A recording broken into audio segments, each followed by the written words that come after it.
What's up, everyone? Back for another beer review, and today is Wednesday, which of course means it's time for another Western New York Wednesday here on the channel. And the beer I'm reviewing today once again comes from the Genesee Brewing Company, and they're out of Rochester, New York, and this is their Imperial Stout, and this is a part of their Brewers series. So this is an Imperial Stout that is brewed with cacao nibs. It comes in at 8% alcohol by volume. No IBUs listed, and at time of review, this can is just under 7 weeks old. So one of the newest releases from Genesee, and I think they're going to make this a thing, the Genesee Brewers series. I'm not positive, I'm pretty sure, and this is the first release. Now, despite not mentioning cacao nibs anywhere on this label, they do specify on their website that they do brew this one with cacao nibs. So 8%, and I'm looking forward to it. Now, I will say that I've seen some friends check this one in on Untapped over like the last month, and a couple people, including a very good friend of mine and a fellow beer tuber, Dan, over at FLX Beer Reviews,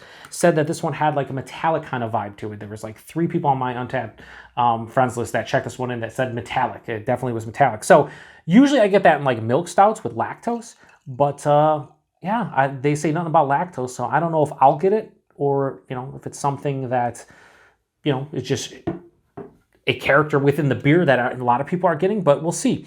So yeah, anyway, poured it into the Genesee Pilot, the brew house glass, because I don't get to use this one all that often. And yeah, that's beautiful. Looks like an Imperial Stout. Had pitch black in the glass. Probably looks like that on camera. Had about a finger of a straight up brown colored head that is now dissipated to a thin film. Yeah, can't see through it. It looks like an Imperial Stout of some sort. Let's get a nose. Ooh. So I get what people are saying metallic. Now for me, I'm not getting metallic, but I'm getting this like, this really deeply like charred roasted malt kind of character that maybe sometimes I think is coming off more metallic. That's just in the nose, not in the taste, but in the nose. But yeah, it's a deeply rich kind of like roasted malt character. Bittering chocolate, like 67% cacao bar. Maybe a touch of like a licorice. A black licorice, anise, or anise, anise. Yeah, I'm not getting like a pronounced chocolate kind of character to the nose. Like I said, it has more like a 60 or 7% cacao bar, so not a sweet chocolate. And that's probably the cacao nibs, doing that. Maybe a little bit of like a dark fruit, like a plum. So like this earthy kind of hop aroma as well. This is kind of giving me like just old school American Imperial Stout vibes. Maybe not like a Russian Imperial Stout, more just like a straight Imperial Stout, which is what they're calling Imperial Stout. Doesn't have like a lot of sweetness in the nose. Maybe a touch of vanilla. That deeply like roasted, charred kind of malt character is kind of going to the wayside now as everything opens up in the glass. This is right out of my stout fridge, or my darker beer fridge, I like to call it, 52 degrees. So this is probably like in the 55 range at this point. Man, it smells like an old school Imperial Stout, like to a T. This is in the new age with a bunch of adjuncts and super sweet and over the top. This is just a classic to me Imperial Stout, and that's what they're going for, I think. So let's get into it. Cheers, everyone.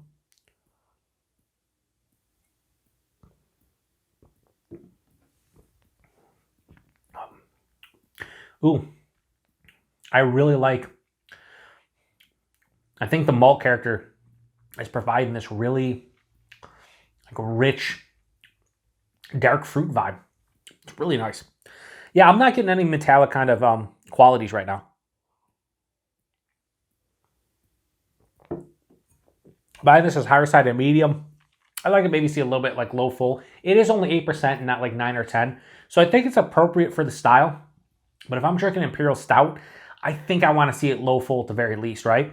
So the ABV is probably appropriate. The actual style, I want to see a little bit thicker. Just personal preference. The mouthfeel has good carbonation. It's like moderately carbonated. Very smooth on the palate going down.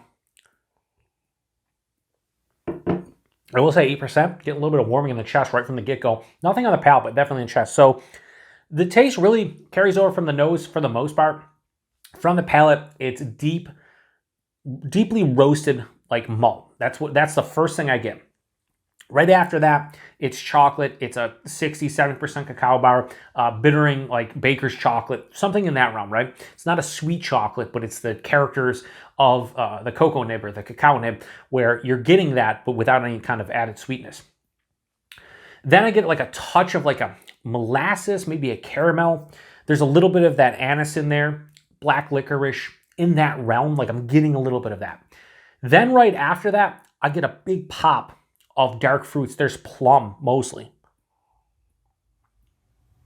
Like a plum into like a deep, dark black cherry kind of character. It's really nice. And it gives us this beer like a fruity kind of, almost like Belgian yeast-esque kind of, like almost like a Belgian Imperial Stout where a lot of times that yeast provides that fruitiness, right? And that's what I'm kind of getting here is like almost like a Belgian-inspired Imperial Stout just from the fruitiness. I'm not saying I actually get the Belgian yeast or I would be saying this is a Belgian Imperial Stout if I was doing this blind or something, but it just has that kind of character. Second half of the palate, I'm hit with this earthy kind of bitterness and it finishes not really with a huge dryness, so it leans a little bit more sweet overall, but I think there's a pretty decent bitterness on this one. Yeah, there's like a just under like moderate bitter kind of component on the back of the palate, where this one's like more like a slightly to semi-dry, but it's moderately bitter.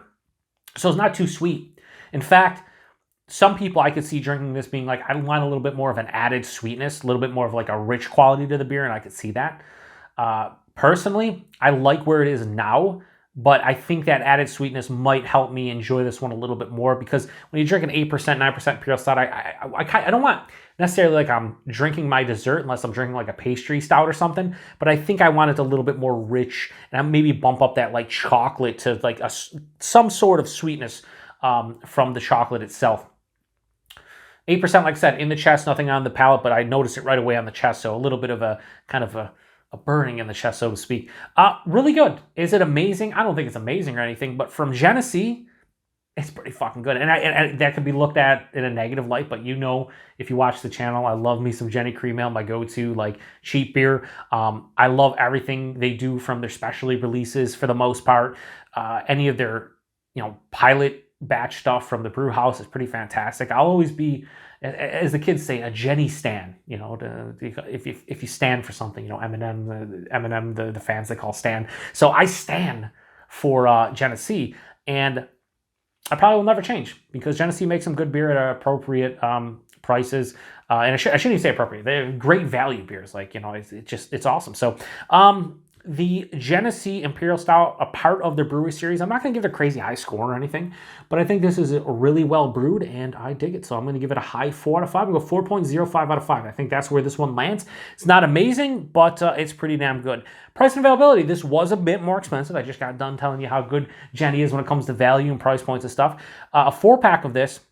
Again, these are 16-ounce cans. 4-pack of this in my neck of the woods here in Buffalo. I went to 2 different places. I saw it at 2 different places. It was $13.99 a 4-pack. So you're talking, what is that? $3.50 a can for something 8% in a 16-ounce can. $3.50 all day, every day. Like that's not a bad price point. It's a little bit higher than Genny typically goes, but this is part of the brewer series. This is kind of like their more special releases. This is like a specialty beyond their specialty releases. So a little bit higher price, a little bit bigger in ABV. You don't see 8% Genesee beers too all that often. So I'm fine with that price point. Availability, probably here in New York State. I don't know if this series is going to get outside of New York State. If you did see this one in your neck of the woods and you're not in New York State, let me know. I'd be curious to know what you think about this one. A lot of their specialty releases don't sometimes make it outside of the state.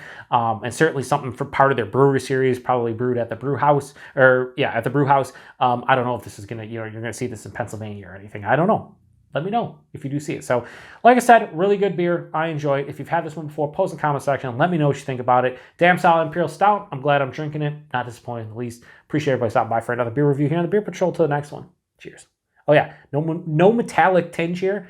So Dan and everyone else that was drinking it on tap, I did not pick up on that, which I am happy because if I did, I would definitely knock this for that like off note.